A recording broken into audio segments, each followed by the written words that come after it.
Kami dari kelompok 8 dan di sini kami akan mengimplementasikan ke regresi dengan menggunakan Python. Nah, di sini ada import library-nya, di sini ada NumPy, Matplotlib, Skippy, Skylar, dan Stats Models, dan ini gunanya. Lalu datasetnya di sini untuk linear tunggal kita memakai ini, ganda ini, dan non-linear tunggal pakai ini. Nah, untuk non-linear ganda kita pakai model ini, dan juga yang non-linear ganda tidak bisa dilinearkan, kita memakai model ini.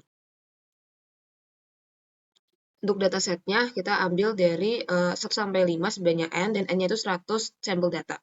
Dan di sini kita mencari nilai aslinya, seperti itu. Perkenalkan, saya Alma Lufi dari kelompok 8. Di sini saya akan menjelaskan untuk regresi linear tunggal dan juga regresi linear ganda. Untuk regresi linear tunggal sendiri, di sini saya menggunakan deviasi mean untuk menghitung slope dan juga interceptnya. Kemudian untuk di sini ada prediksi, yaitu untuk menghasilkan nilai prediksinya di mana memasukkan slope dan juga interceptnya. Kemudian di sini ada residual untuk mencari residu dari y asli dan juga y pred. Di sini ada metrik model, pertama ada MAE, RMSE, dan juga R2.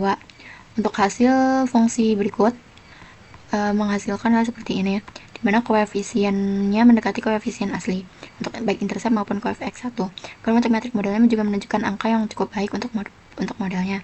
Kemudian di sini untuk regresi linear tunggalnya dapat dilihat ini antara perbandingan fungsi asli dan juga fungsi regresinya. Kemudian untuk residual plot linear tunggalnya dapat terlihat bahwa persebaran data tidak menunjukkan pola.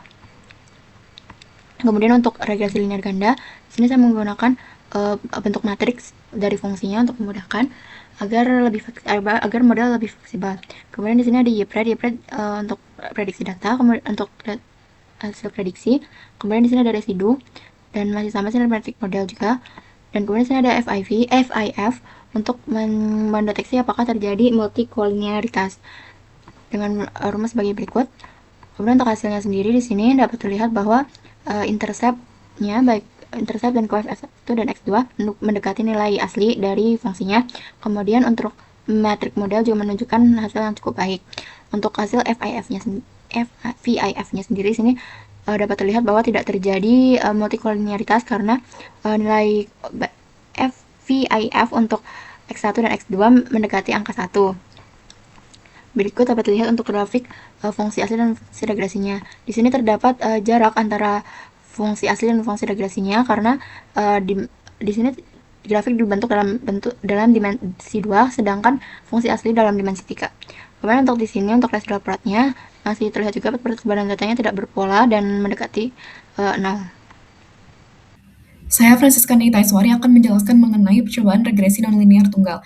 Di analisis ini kita membandingkan dua metode estimasi parameter untuk model eksponensial yaitu linearisasi log dan NLS atau nonlinear least square. Dari tabel perbandingan ini, kedua metode itu menghasilkan estimasi parameter yang cukup mendekati nilai sebenarnya. Nilai A dari linearisasi itu adalah 2,51, sedangkan NLS menghasilkan 2,45. Dan keduanya itu mendekati nilai sebenarnya sebesar 2,5. Lalu untuk parameter B, linearisasi menghasilkan 0,777, sementara NLS itu lebih akurat di 0,8 dan ini sangat dekat dengan nilai sebenarnya itu 0,8.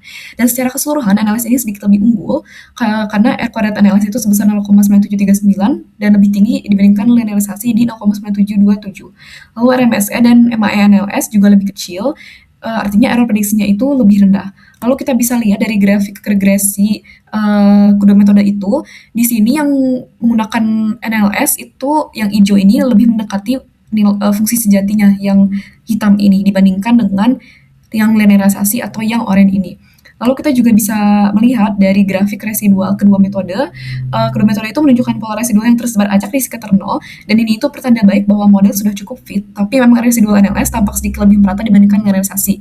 Jadi kesimpulannya memang kedua metode itu bekerja dengan baik, tapi NLS itu memberikan estimasi yang lebih presisi karena langsung mengoptimal parameter tanpa harus transformasi data. Pertama ada regresi nonlinear ganda yang di sini contohnya adalah parameternya dilinearkan. Nah, karena bisa dilinearkan, kita menggunakan log transform di sini. Lalu dihitung untuk ABC-nya menggunakan rumus ini dan dikembalikan lagi menjadi jadi angka eksponensial seperti itu. Lalu menghitung prediksinya. Nah, setelah itu dibandingkan dengan NLS tadi fungsinya. Di sini mendefinisikan pekan awal, lalu dihitung menggunakan turunan. Setelah itu dihitung ABC menggunakan ini, rumus ini. Nah, setelah itu ada contoh yang tidak dapat dilinearkan. Jadi kita hanya menggunakan MLS Gauss-Newton untuk rumusnya sama seperti yang di atas. Nah, untuk hasilnya, yang pertama yang dapat dilinearkan itu hasilnya adalah seperti berikut.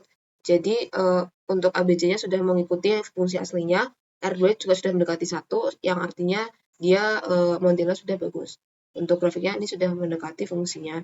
Ini residual plotnya sudah mendekati di 0, menyebar di 0. Begitu halnya dengan yang benar-benar tidak dilinearkan, dia mendekati 0 dan ini grafik fungsinya. Lalu untuk cross validatingnya di sini sudah dihitung seperti itu. Dan karena semuanya mendekati 1, dia merupakan model yang baik dengan yang terbaik adalah nonlinear ganda karena RMSE-nya sudah mendekati kecil dan rasionya yang paling mendekati 1.